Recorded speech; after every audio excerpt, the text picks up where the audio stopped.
Good morning, everybody, and welcome to East Devon District Council's Licensing and Enforcement Committee meeting on the 16th of July 2025. I'm your chair, Councillor Joe Wibley. We are no longer anticipating a fire alarm test, so I can miss that out. Though if the fire alarm sounds again, please leave the building through the nearest fire exit by following the green running man signs above the door and make your way to the rear of the car park, where the organiser of the meeting will tell you when it's safe to return.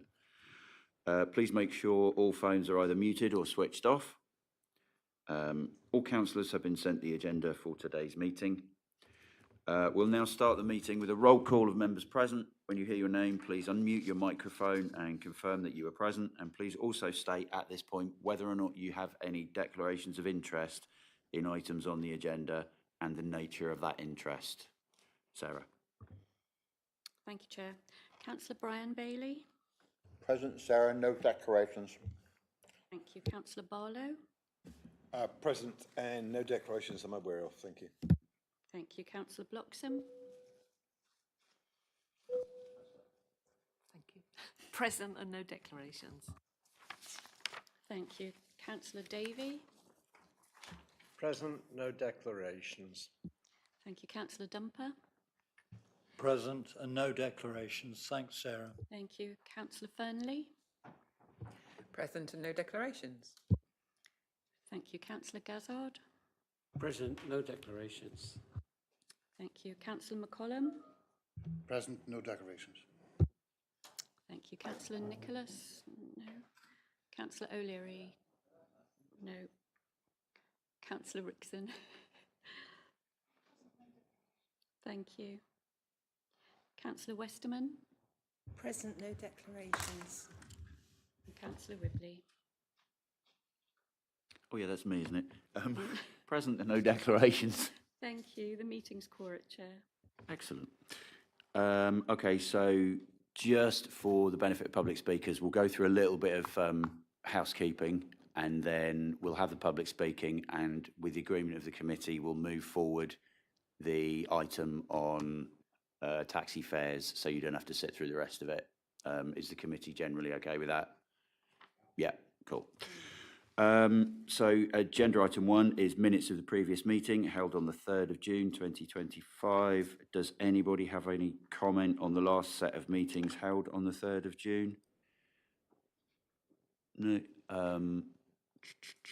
So I'm happy to propose them from the chairs. Councillor Gazzard's happy to second them. All those in favour of recognising those minutes? Thank you very much. So I should now sign them.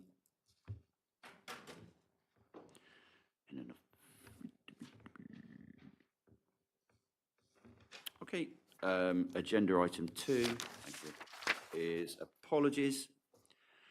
We have them from Councillor Maddie Chapman and Councillor Yehudi Levine. Any other apologies that people are aware of? No? Okay. We've done agenda item 3, which is declarations of interest. Are there any other members present who need to declare an interest? No. Okay. So agenda item 4 is public speaking. We have one person registered to speak and a statement which will be read out by the licensing officer. So our first public speaker today is Mr. George Shorters, the chair of the East Devon Taxi Association. So if you want to come to the thing and press the right hand button, I think, on there. Can you hear me? Absolutely. Well, that's good, because we can't hear what you're saying at the back here. So I don't know who's here and who's not. But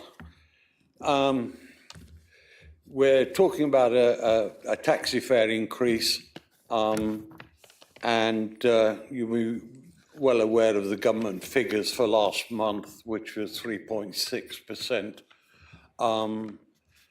It was on the news this morning. And I think if you shop or have a car and have it repaired, you will find out that inflation was 3.6 last month and all prices have gone up. We would like to have a price increase if that is possible. And whilst I'm here, the government, on wanting people to buy electric cars, including taxi drivers, obviously, To that end, they announced also yesterday that they would be giving grants up to £3,500 to encourage people to buy electric cars. Teignmouth Licensing Committee have given a 20% grant. That is to say, they've reduced their admin charges by 20% to encourage the buying and using of electric cars. I would like you also to take that into consideration and give it its due viewing. That's all I've got to say at this moment in time. Thank you very much. Okay, thank you very much. Oh, could we just turn the microphone off? Cheers, otherwise we'll get feedback, and I will endeavour to be a little bit louder, and if we can all bear that in mind. Okay, so the next statement to be, next we have a statement from Sparky's Taxis in Honiton, which Emily Westlake, Licensing Officer, will read out. Emily. Thank you. I'm reading this statement that I've been sent by Sparky's Taxis in Honiton, who aren't able to attend today, but have asked to have this read out. So their statement says, "We are grateful for the opportunity to add our thoughts to the discussion regarding an increase in Hackney fares. We are long-time small business owners who employ a number of people from the local area. We firmly believe that an increase in fares will make taxis unaffordable to a lot of vulnerable and isolated passengers, leading to a drop in passenger numbers and therefore a reduction in income. The nationwide cost of living crisis is having a massive impact, and using taxis is seen by many on an already limited income to be a luxury, and any raise in fares would be exploitative. As a small business, we already operate on very small margins, and any significant drop in income would eventually result in us having to downsize our workforce. This would affect not only our business, staff and customers, but there will also be an impact on a number of other local businesses whose services we use on a regular basis.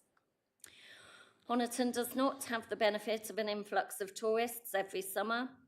Employed and self-employed drivers alike rely on the custom of local people in a local community we are proud to serve." Thank you. Okay, thank you very much. So we will now move members to agenda item 10, which is on the back page. So agenda item 10, taxi report, proposed maximum table of fares report, which is pages 38 to 83 in the agenda. Mrs. Westlake will now present a summary of the report.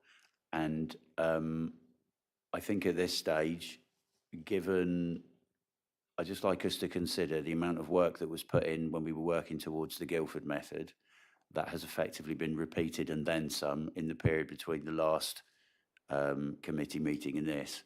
And I think the committee as a whole should give thanks to Emily for all the work she's put in, because it's been a ridiculous amount of work in a very, very short period of time. And it was work that prior to the last committee meeting, she wasn't expecting to have to do, because we seemed to be on a set path and then we changed, which is, you know, the nature of what we do. But I do think that she deserves she deserves our thanks. Emily. Thank you, Chair.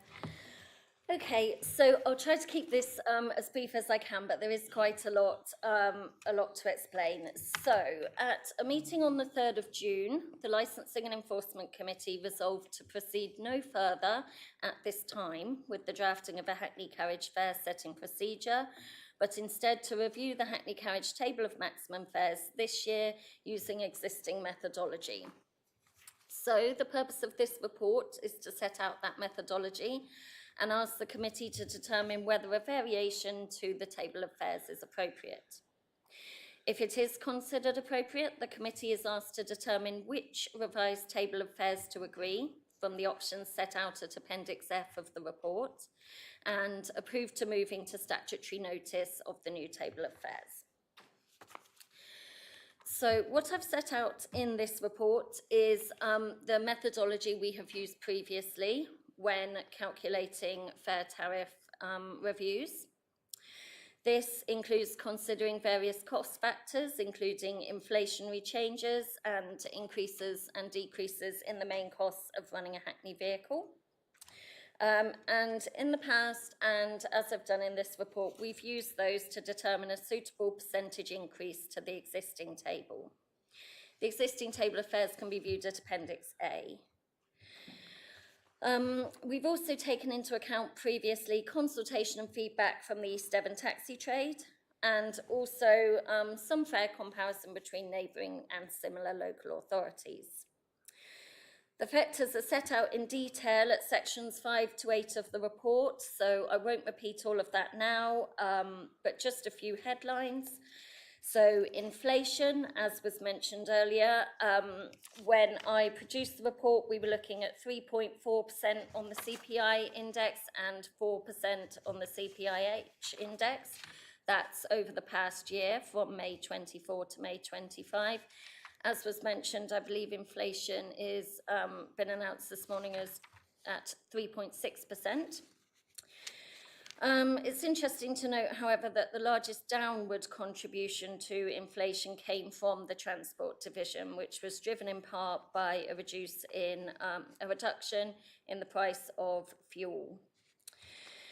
In terms of other increases and decreases that have affected the taxi trade, there's been an increase in the national living wage and minimum wage. Vehicle insurance costs, the CPI index would indicate that those have gone down slightly this year. Whether that's been the experience by the taxi trade, because that does not take into account the hire and reward aspect of insurance, I don't know. Road tax has gone up, and as I mentioned previously, fuel prices since last year have gone down, although that's not to know where they will go from here. In terms of fare comparison with other authorities, at Appendix C of the report, there is a chart showing where we sit in comparison to other local authorities in Private Hire Taxi Monthly Magazine's league table of fares. At the moment, we're position 32 out of 341 authorities. What I would say is it's important not to give too much weight to that when considering the fare tariff, because fare tariffs have to be local and specific to the local area, and what might be appropriate for one district is not appropriate for another, as districts vary in size, geography and makeup. And the other thing is it only gives you a snapshot of a 2-mile journey on tariff 1. It doesn't look at the other tariffs and where we sit in relation to that. And it also doesn't look at costs as you go up the mileage, which can be significantly affected by the flag drop initial fare.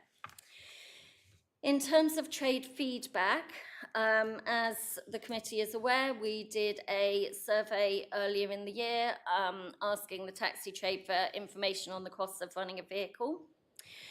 There was a low response to that, and in both the responses to that and in the feedback that officers have had from the trade, opinions have certainly been split on whether a fare rise is appropriate this year or not. Some drivers have mentioned to ourselves and in the survey the increases in minimum wage and other cost factors such as labour and parts for vehicles as being a reason for needing a fare increase. Others have mentioned that they're concerned that if the tariff is increased any further, it will deter members of the public from using taxis. In terms of the tariffs themselves, I've spent quite a lot of time trying to calculate new possible tariff options, and these are set out at Appendix F of the report. There's 7 options available in total. So The first option is to make no changes and stick with our existing fare tariff, which is set out at Appendix F and labelled version 0. The following options are split into two different ways of having the fare table, basically. So version 1 and version 2 reflect our existing fare table and the way we calculate fares, but they show a percentage increase rounded to the nearest 5 or 10 pence. That is a significant feedback I've had from all drivers, that they don't like the odd pence. So in all these fare tariffs, I've tried to round them up to the nearest 5 or 10p. Versions 1 and 2, they stick to the existing fare structure of calculating the mileage by having an initial flag drop fare, followed by a unit charge per distance, calculated in fractions of a mile. What's difficult with these options is that when you're trying to stick to fractions of a mile and instead increase the cost for each fraction of a mile, you're very limited to how you can increase the fares by a percentage. So by way of reflection of that, version 1 shows an increase of approximately 2.5 to tariff 1 and a more significant increase of 6% to tariff 2 and 4% to tariff 3. So that would be an option if the committee considered it necessary to incentivise drivers to provide a service on the evenings and weekends by raising the second 2 tariffs more substantially. Version 2 is the opposite. That shows a more substantial increase of approximately 10% to tariff 1, with a 6% increase to tariff 2 and a 4% increase to tariff 3. And that would be more appropriate if the committee felt that a lot of the trade in the area is the daytime trade and it was more important to have the increase to tariff 1. What I've also done, with the assistance of one of the meter fitters in the district, who I'd like to thank for their help with this, is I've created a new tariff fare option, which is set out at version 3 to 6. And these tariffs move away from the existing fare structure. So they retain a flag drop fare, which is the fixed cost for the initial distance.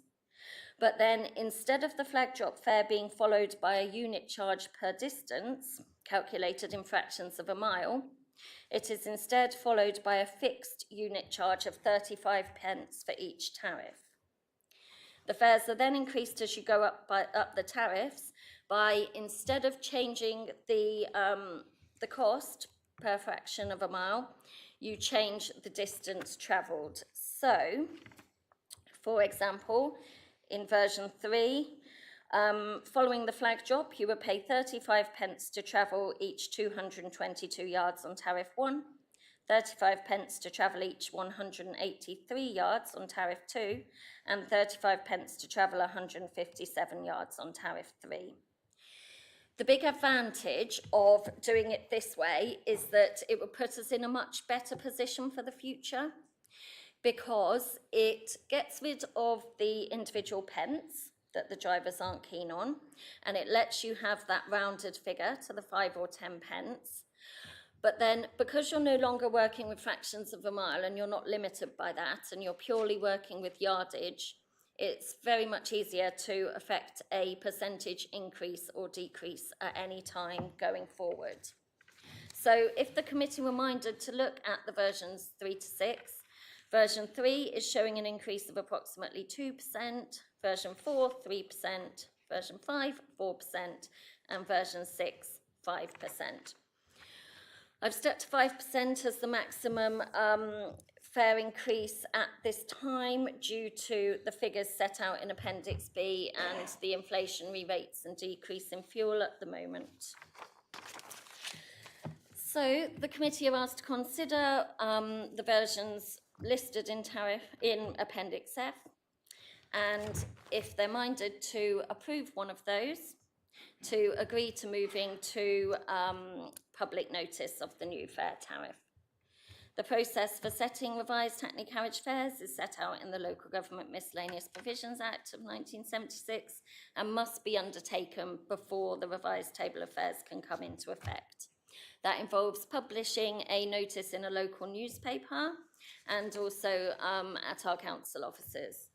The committee are asked to consider whether the minimum 14-day notice period is considered sufficient for objections to be made, or whether, in light of the mixed feelings of the trade, a 21 or 28-day representation period might be more appropriate. The committee is asked to note that if no objections are made during that public notice period, the fare tariff will come into immediate effect on the day the notice period expires. If objections are made and are not withdrawn, then a report will be brought back to the committee asking them to reconsider the methodology. I'm happy to answer any questions, and thank you very much.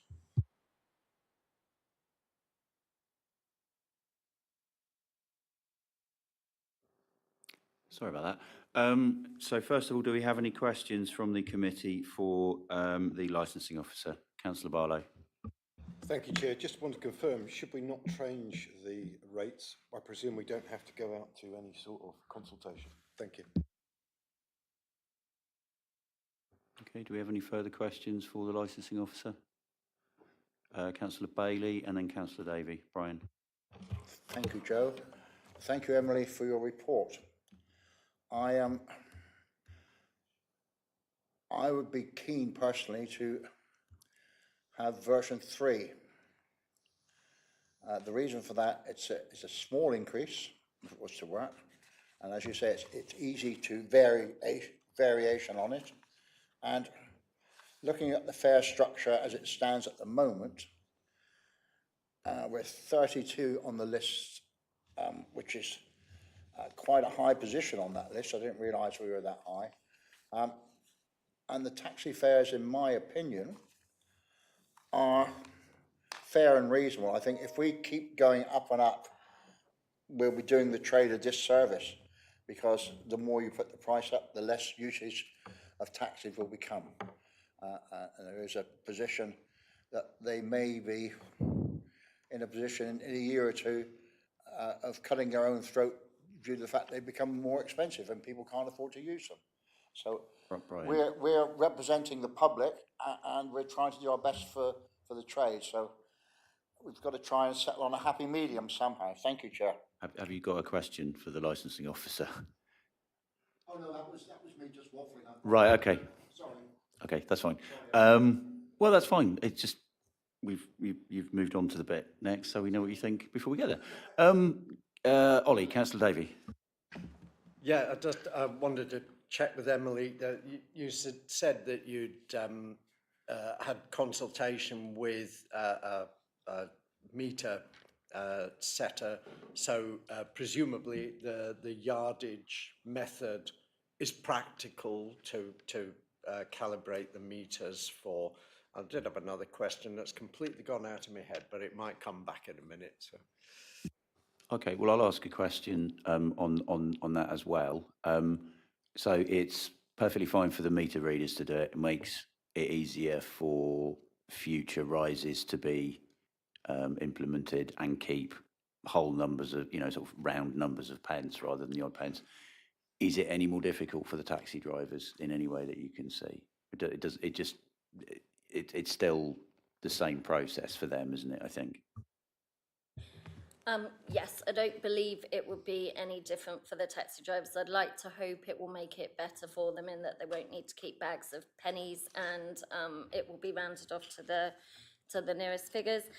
Yes, so I've spoken to both of our council-approved meter fitters, and I've spoken to one of the companies that produce the meters, and they've all said that they would be programmable, and they've actually all said that they think they look better than our existing tariffs in terms of being programmable and working on the meters.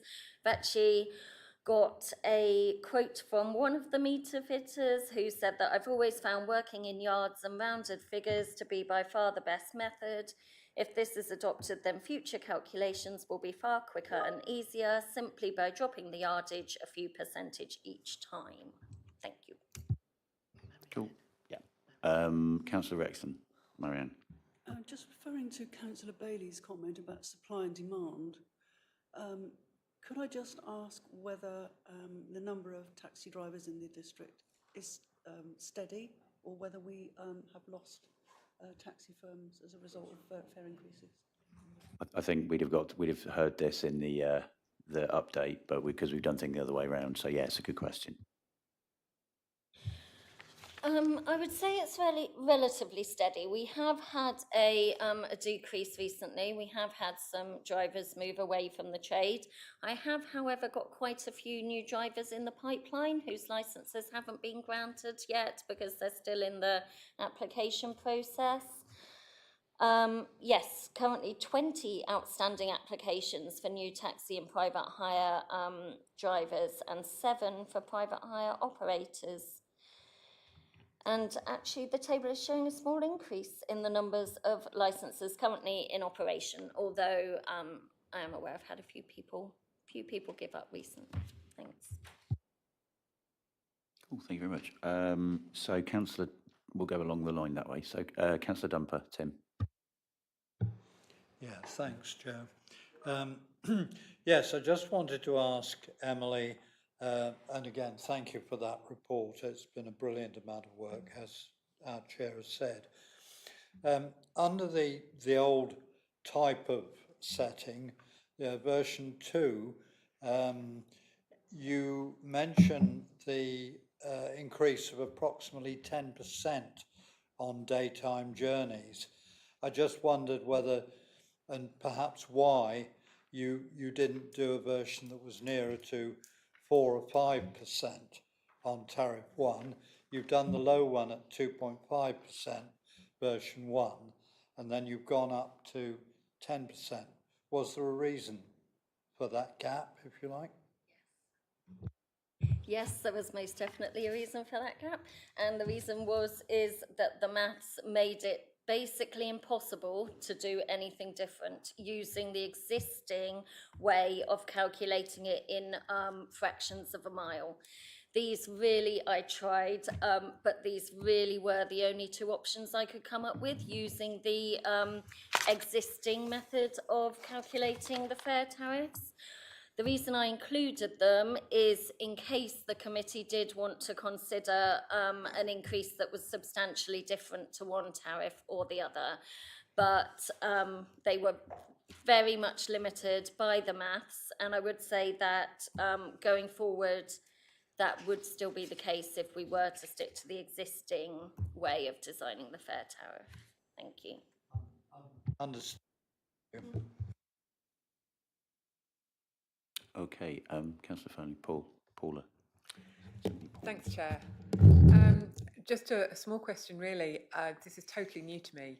And how are meters updated? Is it something that the drivers can do, or is it something an approved meter person has to do? Thank you. Thank you. Yes, it's something an approved meter fitter has to do. So we have 2 meter fitters in our district that are approved to install and update the meters. One's based in Exeter and one's based down in Torbay.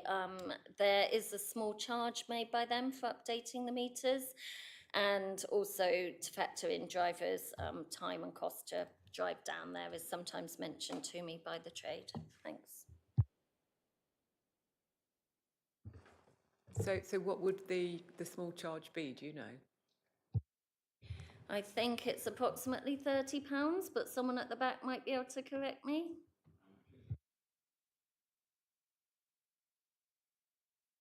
£25, yeah. Thanks. It's a journey too.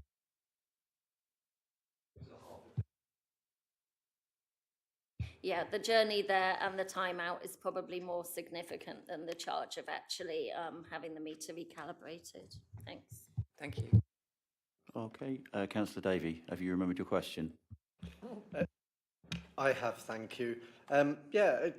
Just in terms of the fact that what we set as a maximum fare, does everybody in the taxi business simply charge the maximum? Is there any kind of competition? Does anyone try and keep their prices below the maximum? Because in all the representations we've had, it seems as though the taxi drivers simply regard the maximum as the set fare. So I just wondered if Emily could say why. And I was just going to ask if we had any figures of the index increase for running a vehicle, but I've just found it on page 60, which I note, although the consumer price index went up, the index for transport rose by only 0.7%. So I don't know if Emily wants to comment on that as well. Emily, you okay with those? Yeah, you got all of those? Yes, thank you. So the second question, in terms of the consumer price index, what I have tried to do in Appendix B is split it down by some of its component factors, especially the ones that relate specifically to transport and vehicles. The committee is asked to bear in mind that these relate to personal vehicles rather than a taxi, so there may be some variation that's not showing here. But yes, in terms of the purchase of cars, those have stayed relatively steady, small increases. In terms of spare parts and accessories, you're looking at more substantial increases there, sort of around 5%. That's for things like tyres, spare parts for cars. Diesel, petrol and fuel prices have come down by approximately 10%. The cost of maintaining and repairing a vehicle has risen by approximately 6%. And the index for other services relating to vehicles, such as parking, road tests, MOTs, that's had a slight rise as well, mainly reflected by the increase in road tax. And sorry, just remind me of your first question now. Will the drivers see the fare as the maximum, that is what you charge? Oh yes, thank you. They may be able to answer that better than I can. I believe that most of the drivers do tend to stick to the maximum metered fare, with obviously maybe a decrease if it's a longer journey or if they wish to do so. I believe it's to avoid that competition of lots of different companies trying to undercut others, but they may be able to answer that better than I can. It is a maximum tariff, as you say, so they can charge less than the metered fare, but not more than. Thanks. Thank you very much. Yeah, we've got you on the list. Actually, yeah, you're on the list. That's fine. We'll go to people who haven't asked a question yet, and then we'll go back around. So, Councillor McCullum, Tony. Yes, thank you, Chair. Just a quick question really regarding the calibration of meters. Obviously, we've only got 2 qualified people to calibrate. Is there a reason for that? Could we increase them? I know we have got a local garage in the Honiton area who is willing to be trained up to do that. That would save the taxi drivers, particularly those who've got a lot of vehicles and a lot of drivers, a lot of money. Yes, thank you. And this is raised by our drivers relatively frequently. I have tried to speak to several of the meter companies to see if they would approve another garage to install and fit their meters, but the answer has always been no, unfortunately. I will keep trying. I do try at least once a year, and I will keep asking the question. Thanks. It sounds like a silly thing, but next time you do that, could I write a letter as the chair of the committee and ask them to? Because I think, if we're having to go to Exeter and Torbay, that's not one in the entire district. You need at least one in each district. And even within that, you'd have drivers from Exeter, from Exmouth, okay. So can we have a chat about that? Thank you. Councillor Westerman, Susan. Yes, I'm just interested, what is the difference at the moment between the three tariffs? What percentage difference is there?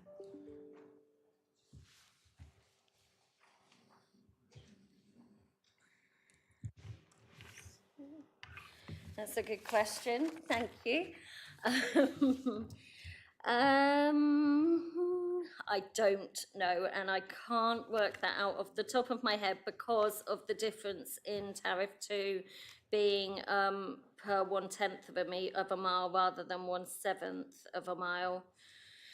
I can try and do some quick maths, but no, I don't actually know the answer in terms of percentages there. Sorry.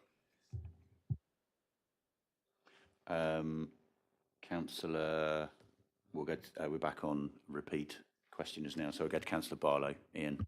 Thank you, Chair. Couple of things. So obviously we had the consultation that we didn't get much replies from, as you said, but we said we would carry on trying to get information. I just wonder, have we had any more replies? Because otherwise, you know, the whole point of the Guildford setup was to get rid of this problem every year, and it would have been much better, but we can't because we didn't get the information.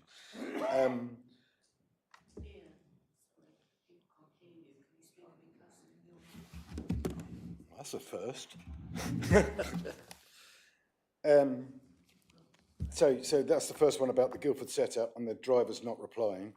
And I presume your system, the new system that we're going to prefer, because it makes it easier to do percentages, we can't do that as a no change because we'd then be asking the drivers to spend money to change the meter, but they're not going to get any benefit from it. Is that basically the right thing? Cheers.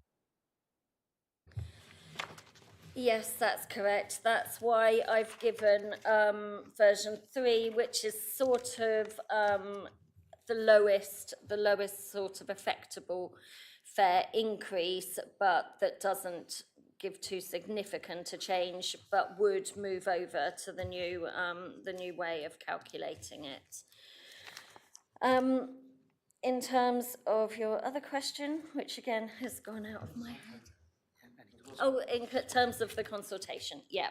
So no, we haven't actually restarted the survey yet. It is something that we know we need to do following the feedback from the trade, from the committee at the last meeting to say that they want us to carry on collecting the information. We are going to look at different ways of how we can do it, which is why we haven't started the survey yet, and we have also been trying to collate information ourselves. But no specific further feedback in relation to that at this time. Thanks. And given the amount of work that this particular report has been, I would have been annoyed if you'd said that you had started it, Emily. So don't worry. Councillor Bailey, Brian. Thank you, Joe. Many moons ago, when Mr. Tippin was the licensing officer. Sorry, Brian, is this a question? Just checking. It is a question, but I'm just Fine. building Carry up on. to it, Joe. Absolutely, great. Ready for the excitement. All right, many years ago, Mr. Tippin was the licensing officer. He and Dougie Jackson would arrange with the meter man from Torquay to come up to Camperdown Terrace on a given day that everybody was notified, and they all went, booking times throughout the day from 8 o'clock in the morning till probably 6 o'clock at night, and everyone would turn up and they get their meter changed by the meter man, therefore eliminating the need to get that long journey and waste half a day where they could be earning money. Now, my question is, would you be in a position to reinstate that? Thank you. Thank you. I can certainly ask the question. Every time we do a fare increase, I do ask the question. Usually the meter fitters are not keen to do it because it's not worth it for them, but I will certainly ask the question. They have been very helpful to me with this report, so I will ask. I will ask if they'd be, happy to come up here and somewhere. Thank you. Cool, thank you very much. Great question. Councillor Gazzard, Steve. Thank you, Chair, and thank you, Emily, for all the hard work that you do. Whatever system we come up with today, obviously we've got one set of taxi drivers that say they want an increase. We've got another set of taxi drivers that are saying they don't want an increase. So is there any wriggle room for the taxi drivers that don't want an increase that can work to the old tariff? Or will they have to all work to the same tariff, please? Thank you, Councillor Gazzard. Whenever we do a variation to the fare table, we do ask everybody to have the meter recalibrated. The reason for that is A, for consistency throughout the district, but B, because for ourselves in terms of enforcement, if everyone's on a different tariff, it does make it very difficult for us to know whether customers have been overcharged or not. And it is a condition of the license. So yes, we do ask everybody to recalibrate. We usually give a decent time period to allow that to happen. So I know in the past we've said 3 months, but yes, we do ask everyone to change tariff over. Thank you. But in terms of them actually deciding not to charge the increased tariff, when it comes to like the transaction with the customer, they don't have to, do they? So they can charge less. They can't charge more than any increase, but they can charge less. Okay, Councillor Dumper, Tim, and we need to we'll move on. Yeah, I was just going to hone in on the issue about the differences, because when we met last time, there was a definite difference between Exmouth taxi drivers and Honiton taxi drivers. Honiton wanted a bigger increase, and some of the Exmouth drivers were satisfied as it were. I was just going to ask a question, really.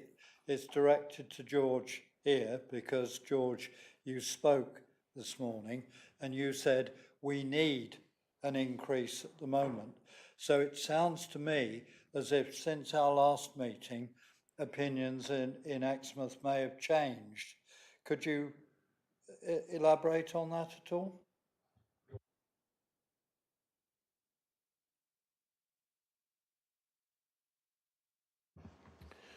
In answer to a few of the queries that have gone on, if I may come back to you in a second, if you don't have a meter price, imagine a group of youths coming down to Exmouth, charge one price, and going back, they charge a different price. This may be due to the tariff change at the right time. The drivers at this moment has done nothing wrong. If you reduce the fare and the same bunch of youths get in the car, it costs X to get down and Y to get back. After a few pints, this causes mayhem in your taxi because they think the driver is overcharging.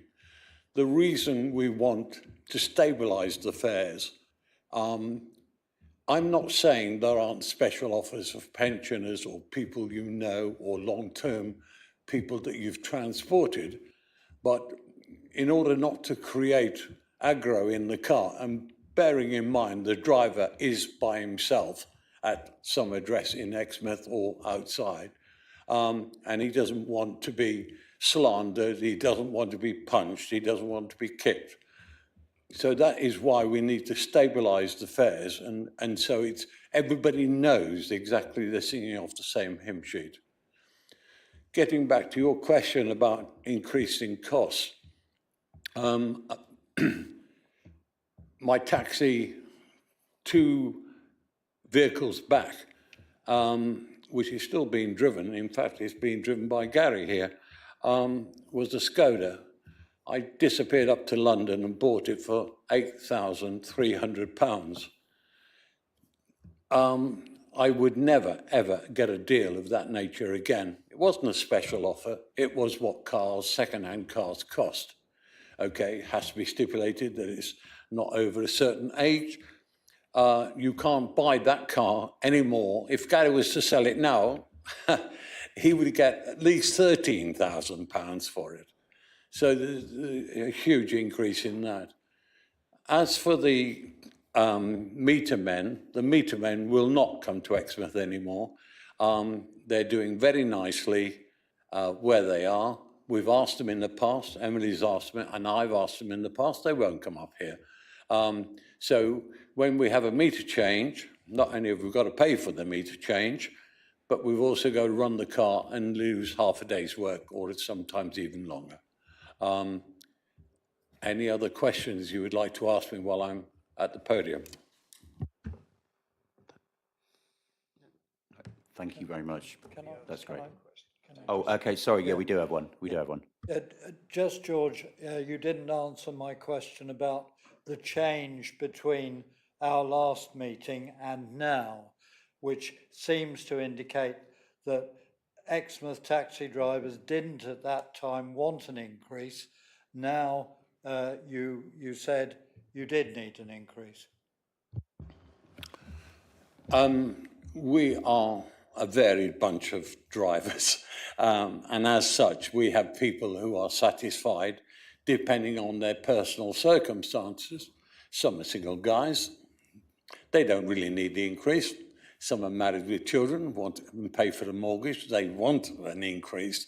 Some people pay their drivers, so they want an increase, and so on. So there's no absolute on this one. It varies across the board. In general, we all know that the prices have gone up on every single thing we touch, especially on vehicles, garages. If you can get a mechanic to work for £20, more like £50 an hour these days to work on your car. You all have vehicles, you take them for servicing, you know that the price of that has increased. You also know the price of your vehicles are going up as well, be they second-hand or new. Okay, I realise that Marianne's next. Do you have a question for Emily, or do you have a question for Gary? George, sorry. Mine's more of a comment, a concern. Mine's more of a concern. I'm looking at Appendix C. Okay, if this is about the actual prices, can we? Yeah, it is Can we look at those in the second actual bit? prices Yeah, can we look because- at those in the second bit and just keep it to questions at the minute? Sorry. Oh, okay. Is that all right? Councillor Barlow, if you want to ask a question, and did you want to ask a question?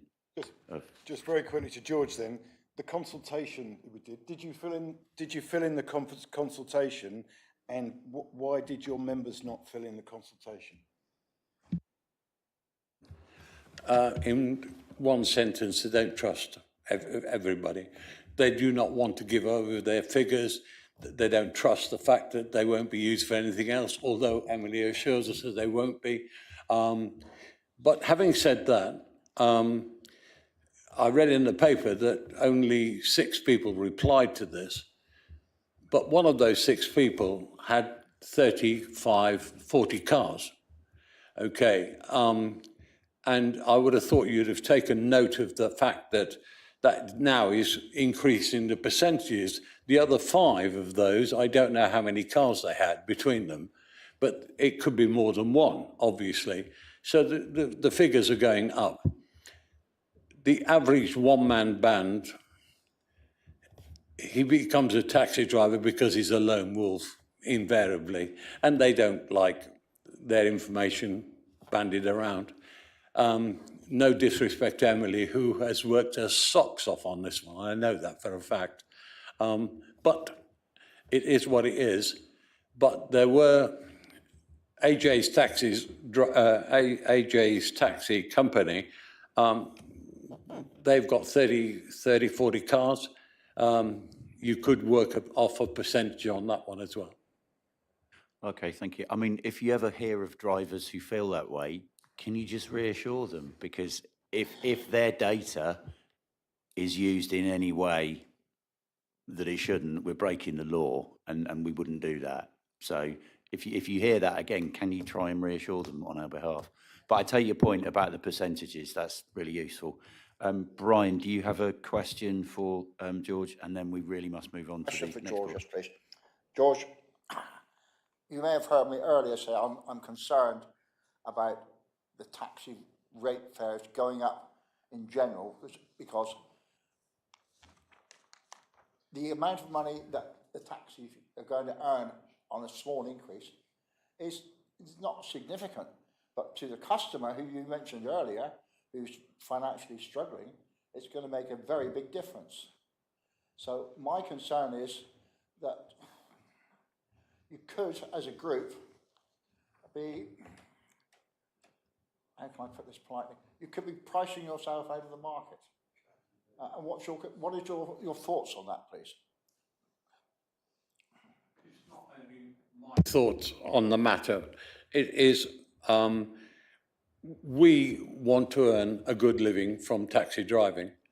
Futuristically, and not very futuristically, you're going to ask us to go electric. Okay. You can't get a second-hand electric car for love nor money these days. So they are asking these drivers to fork out a minimum of about £26,000. They haven't saved for this. They haven't seen it coming. It is a train coming down the track, whether you like it or not. So futuristically, we need to be well supported by this committee on the price increases so that they have the money available futuristically to buy the new cars that you're going to enforce upon us at some time. Okay, thank you very much, George. Really appreciate your help there. So I think now we're done with questions to Emily. Thank you so much. Yep. Please go ahead, Emily. I just thought, just before you deliberate on this, I'd just leave you with what the Department for Transport has to say about fare setting in their best practice guidance. So they say that licensing authorities should give particular regard to the needs of the travelling public, with reference both to what it is reasonable to expect people to pay, but also to the need to give taxi drivers the ability to earn a sufficient income and so incentivise them to provide a service when it is needed. Thought I'd just leave you with that. Thank you. Right, thank you very much. So we will now move into the next section where we deliberate and come to a decision. So to start with, I think there are three questions. There's one question that we need to answer before we move on. So the first question would be, do we want to proceed with a fare increase? I'm happy to just take a show of hands, or that would be really simple, wouldn't it? So, yeah, that's fine. That's fine. So that was going to be the other option. So if we have questions, so the first question we're answering, the first thing we're debating is, do we want a fare increase? But Marion had a question from before. So we'll go Marion, Ian. Well, my question relates to Appendix C, and if you look at this, we're already quite high up in the hierarchy of charging on the 2-mile tariff. Now, the most recent increase was for Dorset, which was this year, and they're at position 91, but their fares are already 10% lower than our fares before any increase.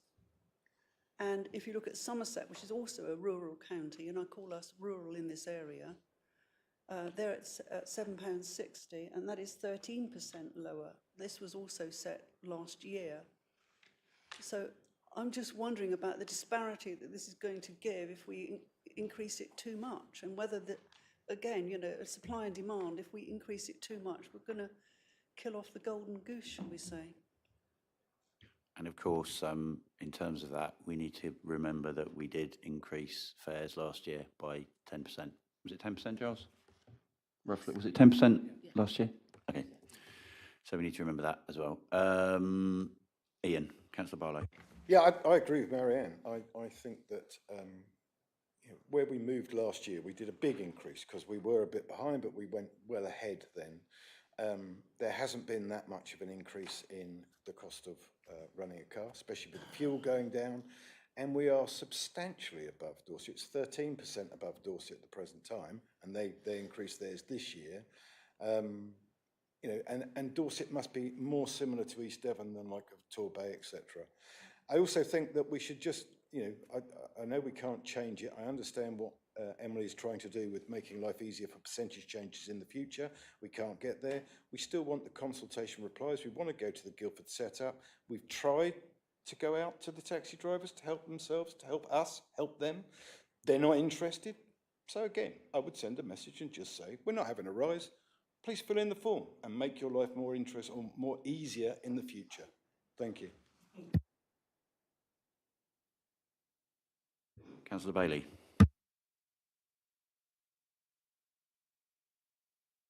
Did you have a comment that you wanted to make? When are we going to start the debate? Yeah, that's now. That's what's happening now. I mean, but the question that we're sort of debating now is, do we want a fair increase? Because if we don't, there's no point debating anything else. So that's where we are. Well, at the risk of contradicting what I said earlier, I've had a lot of thoughts about this, and as you know, I was involved in this for 20 years. I can quite see where George is coming from. Perhaps I'm coming from a little bit less aggressively than he is. However, on reflection, I think version 3, I beg your pardon, would accommodate, bearing in mind that we had a 10% rise last year. So with this 2% rise for this coming year, if it was to be adopted, I think it would be fair and reasonable, and it would ease us gently into the new system. So I would suggest that as a preferred option, Chair. Thank you. Okay, do we have any other comments as to whether or not we want to have a fair increase? Councillor Davey just beat you, and then Councillor Foley. Thank you. Well, you know, we've got the East Devon Taxi Association here representing, presumably, a lot of taxi drivers in East Devon. They're asking for an increase. So I think we can't go ignoring the professional body and just say, no, we're not increasing it. I wanted to ask Emily I know Emily said, treat the figures with caution because this is just for a 2 mile. Is there anything in the way we have our fare structure set up that maybe means that our figures for 2 miles have come out rather higher, and perhaps if we'd done it over 3 miles or 5 miles, it might have looked different? I just wonder if there's anything about the way we calculate our fares that kind of gives rise to that comparison. Emily, are you all right? Yes, I can answer that. Thank you. The only thing I think that could possibly account for us being slightly higher is the initial flag drop. So the initial flag drop fare is the starting price for the first half a mile. So the reason to have that is that it gives drivers a guaranteed, as soon as someone gets into the car, if they're on Tariff 1, they're going to be charged £4.40, even if they go 2 yards down the road. Whether any other districts have a slightly lower flag drop is a possibility, because the flag drop initial fare has a more significant impact on the lower mileage journeys than the higher mileage journeys. So that's where it being a 2 mile comparison can cause that little bit of variation, because I know I've had feedback from one of the meter fitters that they said that I should look carefully when doing the new tariff fares at the initial flag drop and not round that up by a significant percentage, because then you would end up with that too higher initial price for members of the Sorry to public. interrupt, Emily. Folks, can we, if we need to have conversations, can we leave the room? Because we're... Thank you. Sorry, John, sorry. Sorry, Emily, do you want to carry on? Yes, thank you. So hopefully everyone heard that, but it could be that initial high flag drop. When I spoke to the meter, he did say that our flag drop was slightly high, and that when I was looking at the percentages, it might be a good idea to not increase the flag drop fare by such a percentage, which is what I've tried to do in the resulting fare tariffs. So they're not exactly 2, 3, 4, 5%, because I have tried to keep that initial flag drop a little bit lower. And the fact that that's quite high in our tariff at the moment could be what's bumping us up the table there. Lee's just brought up here Dorset Council's table of fares. So on their tariff 1 day rate, their initial charge is £3. compared to hours of £4.40. So that has more of an impact on the lower mileage journeys. Thank you. Thank you very much. So Paul and now, Councillor Fanny. Paul. Sorry, I've been wiped. Councillor Gazzard. Steve. Thank you, Chair. Yeah, I mean, it's difficult, isn't it? Because we've agreed that we would go for an increase, but part of me is thinking, well, they did have a large increase last year, and I know things of costs have gone up, but whatever we're going to do, I think we should try to go for the smaller increase rather than the larger increase. Okay. Councillor Collins from outside the committee has said he wants to speak. Roy. Thank you, Chair. A few months ago, my vehicle was off the road and I wanted to catch a train to Yeovil. I tried to get a taxi 2 hours before the train was due to leave, and I could not get a taxi here in Honiton. So I had to walk a mile from my farm to the railway station in the pouring rain to catch a taxi. So that we clearly need more taxis. I think if you do not give the drivers a rise, a decent rise, then our taxis will disappear altogether, which is going to cause tremendous hardship for the people in Honiton and the rural areas around Honiton, which have no buses either. You must increase these fares. There's an awful lot of dead mileage, which nobody's mentioned here yet, and tremendous expenses, obviously running with the state of the roads. The roads are still in an appalling condition. People are still getting cut tyres and things. I don't know, but please give these drivers a decent rise. Thank you. Okay, thank you, Councillor Collins. Paula, you've remembered your question now. Well, it's been part answered and I've gone on a different slant. Can Emily clarify, so if we take on this new structure and went for version 3, is the flag drop going to remain the same as it is at the moment, and it's the rest of it that gets the 2% rise? Am I getting the wrong end of the stick or the right end of the stick? So what I've done is to calculate the percentage rise, I have taken from our existing fare tariff the cost of each mile thereafter, and I've increased that figure by 2%, 3%, 4%, 5%. Had to do some complicated maths to convert that into yardage, which I'm not sure I can explain, but that's what I've based the 2, 3, 4, 5% on, that each mile thereafter charge. What I've done with the flag drop fare is in all 3 of the options, I've increased that to what worked out, I think, at approximately 2.5 to 3%-ish throughout. So I've kept that at a fixed rate of £4.50 for tariff 1 on any of the options, £5.45 for tariff 2, and £7 for tariff 3. I didn't think we would want to go any higher than that, because that's the charge that the customer is paying whatever. I've rounded the figures up so that they're to the nearest 5 or 10 pence. So those sit slightly separately to the percentage increases, which are more accurate for every mile thereafter, if that makes sense. Thank you. Okay, thank you. So at this point, oh yeah, Tony, sorry, hadn't seen that. Councillor McCallum. Okay, sure, thank you.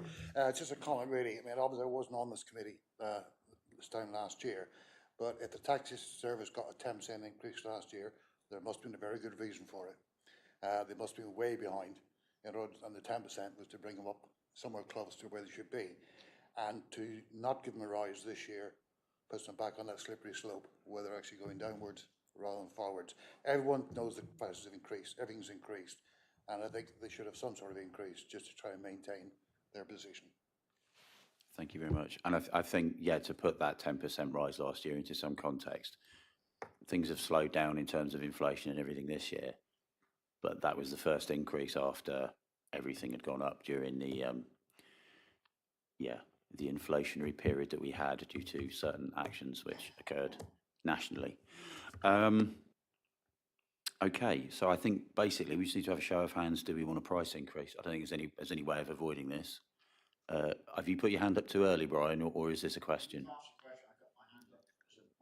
Okay. I might have said we don't want a price increase first, so. No, that's fine. So the question is, do we want a price increase? Yes. Okay, well, that answers that. So we are going to now talk about having a fair increase. So I guess the next question, do we want to consider the 2 or 3 which are done in the traditional method that's been used in the past, or do we want to just look at the new system that Emily has constructed, which involves changing the yardage rather than changing the price? So does anybody have any thoughts on that, or you just want to vote? So those of you who think we should use version 1 or 2, those of you who think we should look at versions 3 to 6, that's beautiful. Thank you. Right, so now I'll open the floor for people to comment on versions 3 to 6. You were both at the same time. Well, I'm going to give it to Ollie this time. Councillor Davey. It's another question for Emily, actually, because in considering which of these tables we go for, and thank you for all the work you've done on this, I wonder if we need to consider whether how much incentive taxi drivers need to work those unsocial hours. So do we do an across-the-board increase because at the moment there's a sufficient incentive there, or do you think we need to kind of have different increases for the different hire periods because they need incentivizing, or we need a greater incentive to work those unsocial hours? I've got most of the taxi drivers I know, I think, already are quite prepared to work those unsocial hours, but I'd be interested to know your take on it. Emily. Thank you. So if you were looking at a different change to the different tariffs, you would be looking more at version 1 or version 2. Versions 3, 4, 5 and 6 reflect a incremental change to all tariffs. With regard to service in the district, it's difficult to say, and some of the drivers present might be able to say more because of the rural nature of the district, the lack of sort of nightclubs and such. It may be that more of the journeys are daytime. There's a more older population who may tend to use those daytime journeys more. But then the evening is, I do know that drivers are less keen to work the evenings because it brings a different set of customers and a different type of work. So it may be that there is a lack of taxis in the evenings. You could look at it both ways, really. Thanks. Okay, Councillor. Oh, okay. Yeah, actually, Gary, would you like to? Sorry, George, would you like to respond to that? It's because you sat next to Gary. That's what it is. Yeah, it's a brief one. You do realise that all the cars that are VAT registered, that the price is VAT within that price. So 20% of the fare is to the government. You do, just to point that out.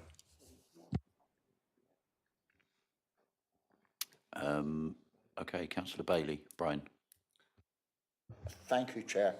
I've listened carefully to the pros and cons of all this, and I would personally like to recommend version 3, which will ease us into Emily's new scheme, which I think is very good, and thank you for all the very hard work you've done.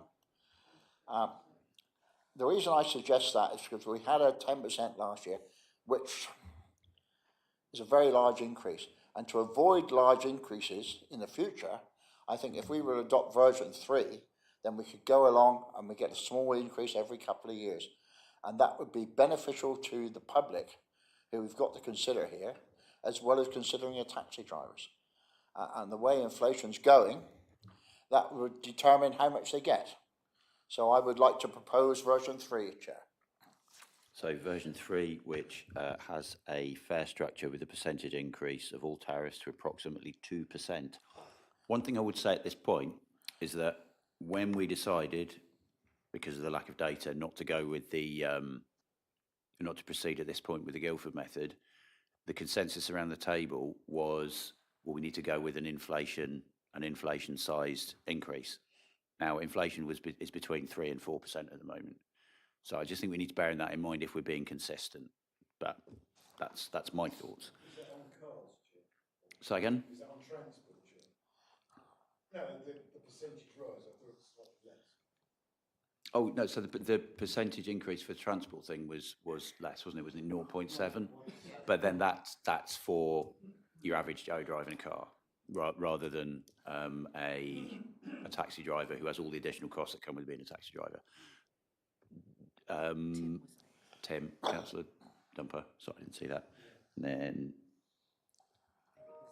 yeah. I was happy with the second one. Thank you, then. Beg your pardon, thank you. Thank you, Brian. Yeah, I just wanted to comment on the 10% and all the rest of it. And I would also back the suggestion of version 3. The problem with this inflation is, of course, that the main cost, ongoing cost, has actually come down, i.e. fuel. Fuel has come down in the last year, whereas all these other associated costs have gone up. So I think the problem with your suggestion, Brian, that we do a regular increase on a small basis doesn't work like that with transport because of fuel swinging like a pendulum. So I think you have to think of where we are now and what we're going to do. And also this issue about Honiton and the rural taxis versus Exmouth and the more urban taxis. And I think that 2% is a compromise there. We haven't heard from the Honiton side so much today, so we're not aware, apart from Councillor Collins. So this is where I am, I think. Okay, so Brian, you proposed version 3. Are you happy to second that in that sense then? Oh, has he?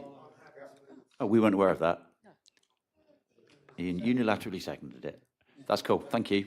Okay, so we've got that written down. Who's next to ask a question? Marianne. I was just going to reiterate again, you mentioned about more like 3 or 4%, but again, about the huge disparity there already is between us and neighbouring rural districts.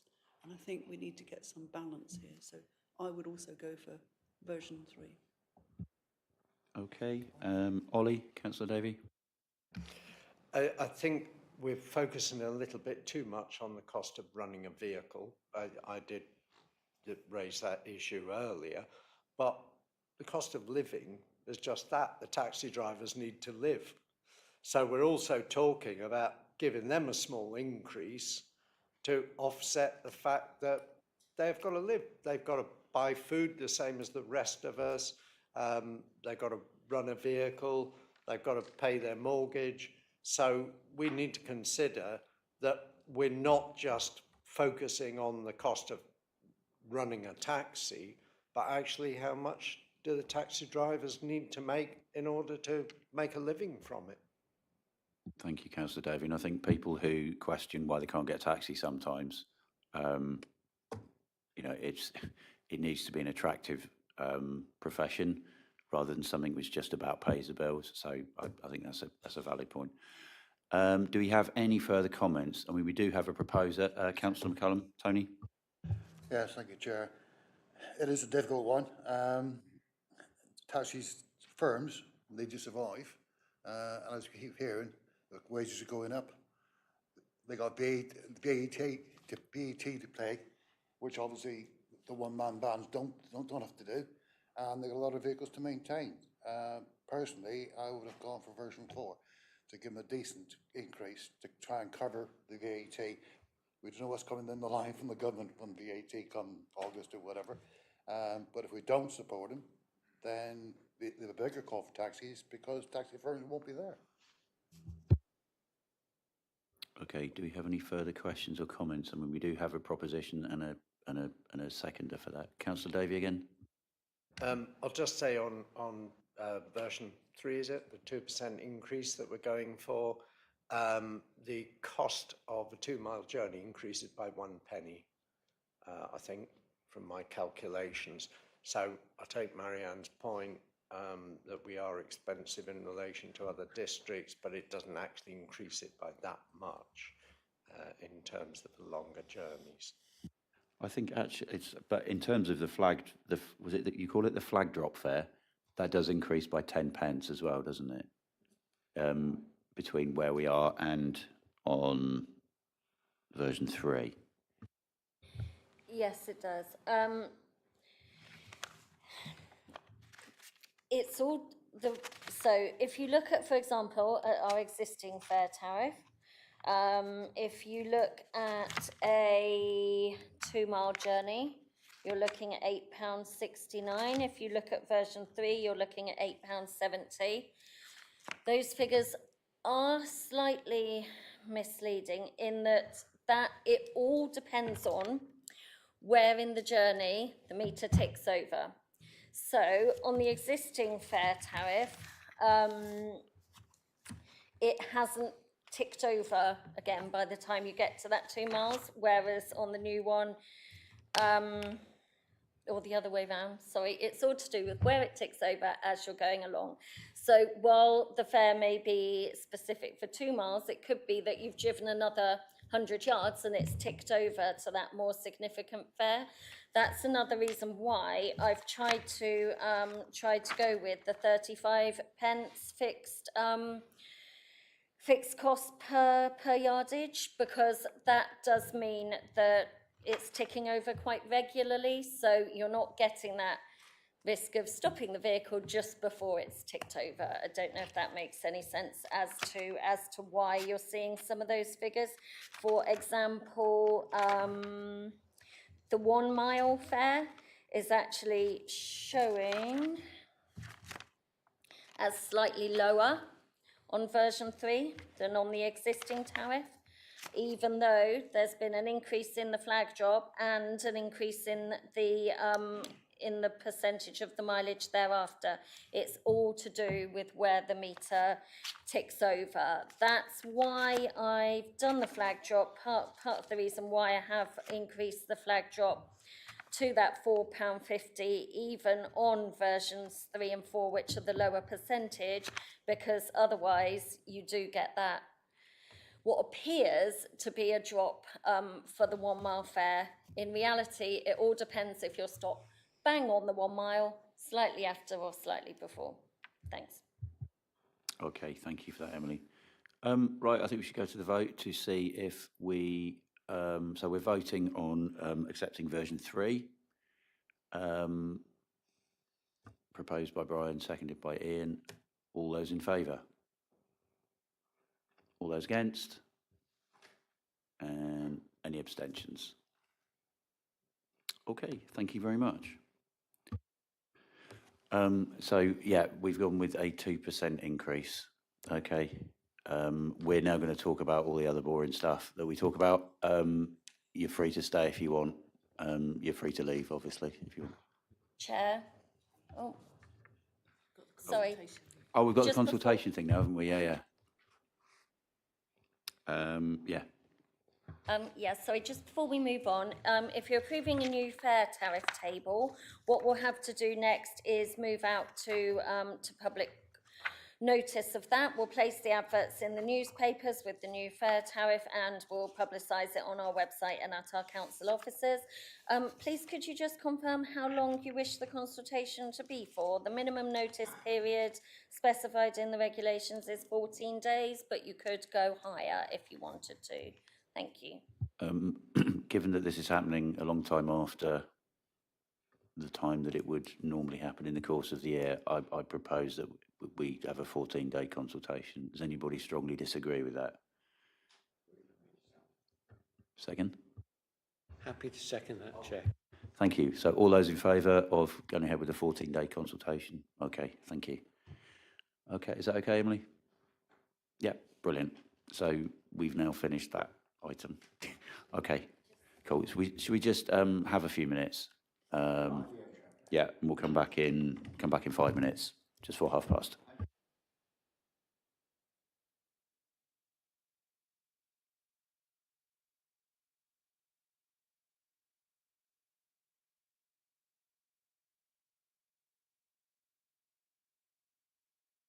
So yeah, if you look on the agenda,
Okay, folks, let's move on, or let's move back to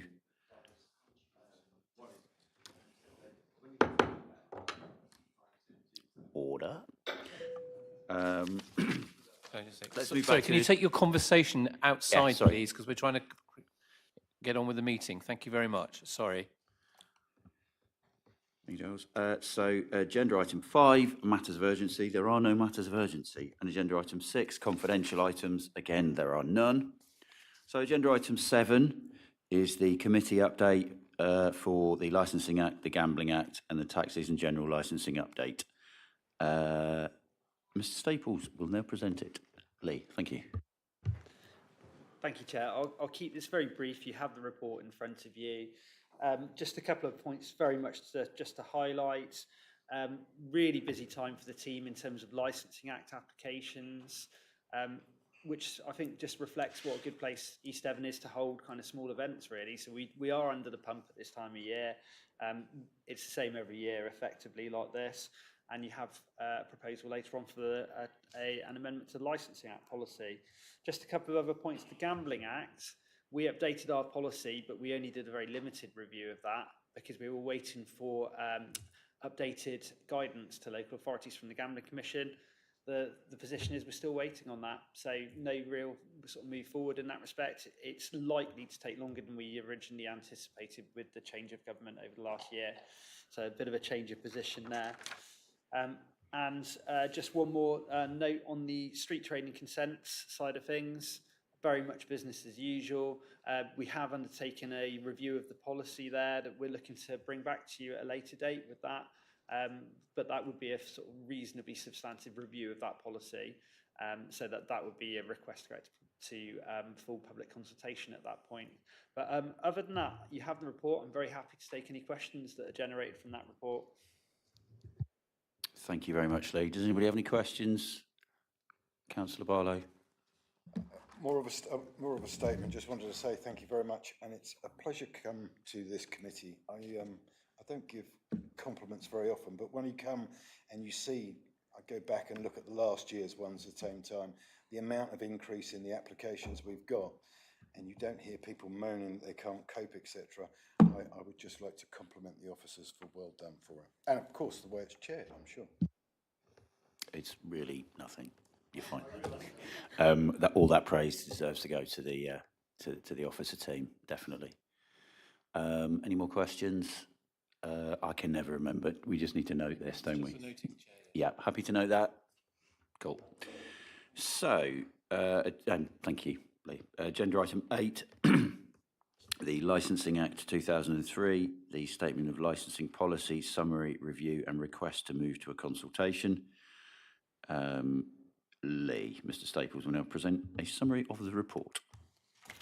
Thank you, Chair. Again, I'll keep this brief. You have the reports. I'm sure you've had a look at the proposed changes to the policy, and you will note from that they are very limited in their extent. Essentially, what we have here is a situation where we are legally compelled to review that policy, and so therefore we have proposed to do that. But the last occasion that you looked at this policy was a really substantive review, and there were a number of really big changes that were made at that point to that policy. I would say from a practical point of view, as somebody, an officer that uses that policy, the policy continues to work well. It is quite practical. I've worked at various other authorities, and I would say this has some good information within this policy. And critically, the information, that one of the main pieces of reference that we have would be the Section 182 guidance, which is the national guidance to licensing authorities on how we're conducting our operations under the Licensing Act. There have been very limited changes to that as well, and obviously that means we've got a limited policy. So in this instance, you have a framework of a policy. We've made some proposed changes. Really, is just a short update, given the situation that we're in at the moment, and it would be a request to go out to consultation, which we would again, the legal framework says we have to do in this instance. And again, happy to take any questions. Okay, do we have any questions at all?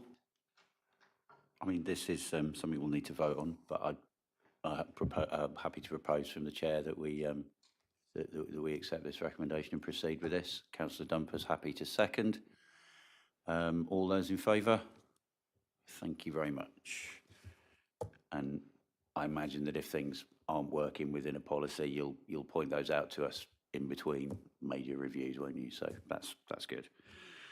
Okay, so the final item, bearing in mind we've already had the last one on the list, agenda item 9, the new draft pavement licence policy and request to move to a public consultation.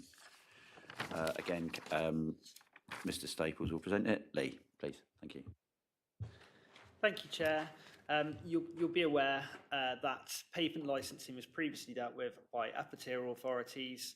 It was one of the changes made by the government during COVID to try and give people a better chance of being able to use outside space at their premises, and it was moved across to district authorities at that point. That provision expired, and they now brought in additional legislation to make that a permanent feature. So effectively, the regime has shifted from county to district councils to look after it.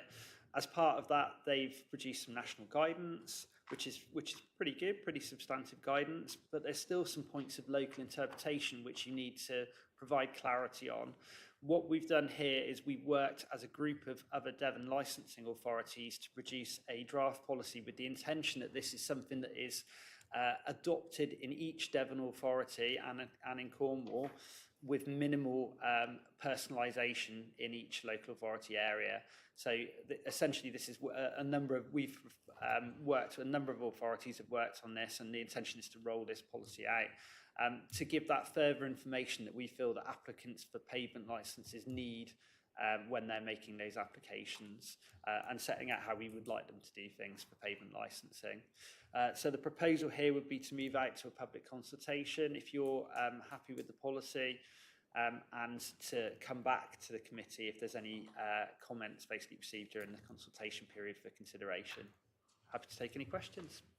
Okay, do we have any questions? Councillor Gazzard and then Councillor Bailey. Steve. Thank you for that. Is there a list available of where table licences have been granted around towns and villages that is available, please? Thank you, Councillor Gazzard. Yes, I believe it's on our public register. I will double check that for you. But yes, so at the moment we have increased that. We've over 30 pavement licences at the moment.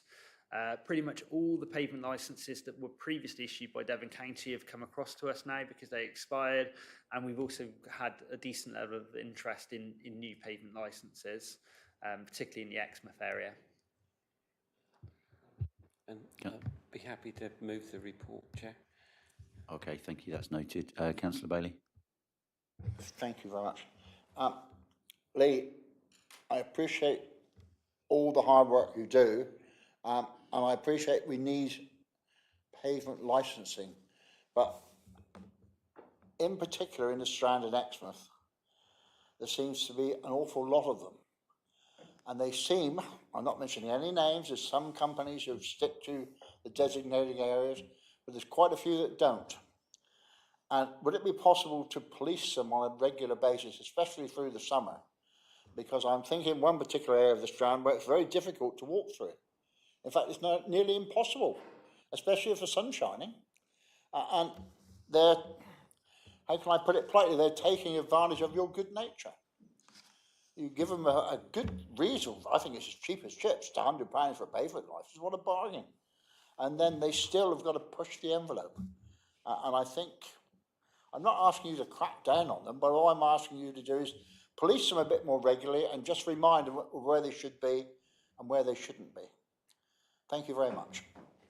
Councillor Bailey, thank you very much for saying that, because as chair I felt I should stay impartial and not say that, but I know what you're saying. Also, I think with regards to that, it might be worth having a word with the estates team and street scene who monitor the grass areas there, which this doesn't cover. So this is just the pavement stuff, isn't it? But because there's a definite link there. But that's more of a particular matter rather than to do with this policy. But well said, Brian. Marianne. Well, bearing in mind the low response to the taxi consultation, how many responses would you need to make this a valid consultation? So this is just a consultation, or this is if anybody has any comments, say it's not, we don't need, it's a public consultation is what I'm trying to say, isn't it? Lee, I'll let you answer. Yeah, so we have we've engaged with our comms team, and we have a public consultation ready to go that picks out a number of questions about the proposed policy. And it would be for any member of the public that wishes to make a comment on it to do so. We don't require people to make a comment on it. If we don't receive any comments, then it can be brought back to committee with a recommendation to approve. Alternatively, if we did get comments, particularly if people didn't like the way we've structured this policy or want some changes, then we can consider those at a subsequent meeting. I'd just like to point out that in planning terms, you can often get heavy weighting from certain aspects in terms of huge response against something because the applicant gets all their friends and neighbours to write in. So I'm just talking about how people can try to skew the response.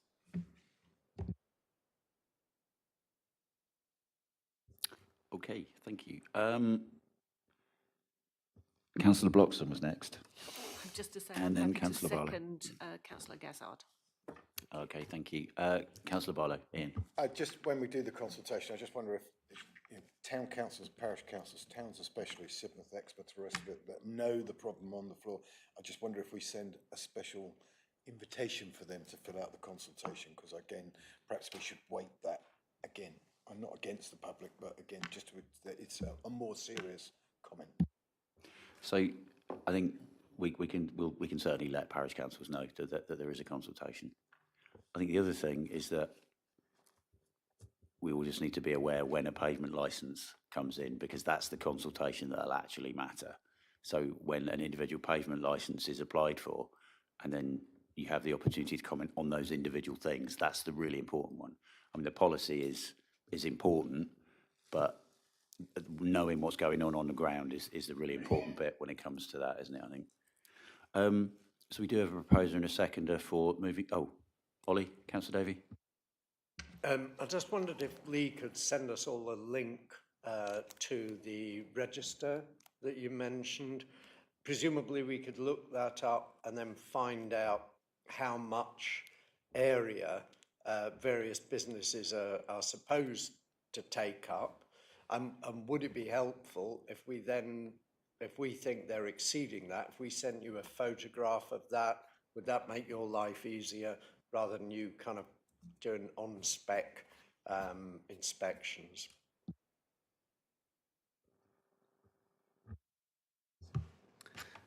Thank you, Councillor. Yeah, absolutely happy to send a link to the public register.